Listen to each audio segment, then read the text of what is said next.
Magandang hapon po sa lahat. Tayo nagbabalik ulit dito sa ating munting channel. Ayan, Samuel Soriano TV 29. Para mag-discuss ulit at pag-usapan ang coins na ating koleksyon kung magkano na ang kanyang presyo sa ating mga online selling. Ayan. Magandang hapon po sa lahat ng kolektor. Ayan. At mga Cervantes natin dyan, ng mga tropa. Ayan, magandang hapon sa inyong lahat. Ang pag-usapan natin barya po, ito po ay barya po ng 1 peso ni Dr. Sersal. Nakapalog po ito sa bagong lipunan series, year 1978. Ayan. Ayan, likod niyan, makikita nyo po ang isang leon at saka isang agila, yung tatlong bituin. Ayan, year 1978, ang bagong lipunan series. Ayan, lumang selyo po ng BSP. Ayan, yung leon dyan, ang simbolo po niya na Espanya. Yung agila po, simbolo po ng Amerika. Yung tatlong bituin po, nasagisag sa atin yan, Luzon, Visayas, Mindanao. Ayan. Ayan. Papasalamat lamang tayo sa lahat ng ating mga sumusuporta dito sa ating munting channel. Ayan.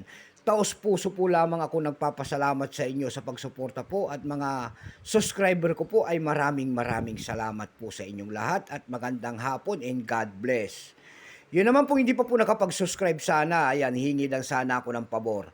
Baka pwede naman sana makisuyo sa inyo. Pakipindot naman po sana ang ating subscribe button, like and share para ma-update ko kayo sa mga latest ko pang gagawin mga video po. Maya ayan, pag-uusapan natin barya, ayan, 1 peso po ni Dr. Jose Rizal. Ayan, tignan natin ang presyo kung magkano ng kanyang halaga. Pero bago yan, kilalanin muna natin siya. Issue po nito ay Philippines. Period po ay Republic 1946 up to date po. Type dito standard circulation coins years 1975 hanggang 1982. Bali nito 1 peso. Nakapaloob po yan sa bagong lipunan series. Currency piso 1967 up to date po. Composition niyan ay copper nickel. May bigat lamang 9.5 grams. May haba naman itong 29 mm. May kapal po naman itong 1.9 mm. Hugis po bilog. Orientation nito ay medal alignment. Itinigil naman ang paggamit sa barya na to ng Pilipinas noong January 2, 1998. Number N-3748. Reference number KM-209. Ito pong year 1978 na ito po ay 22% lamang. Kung ilang piraso po ang ginawa ng Bangko Sentral sa hawak nating barya, ito po ay 19,408,000 piraso po.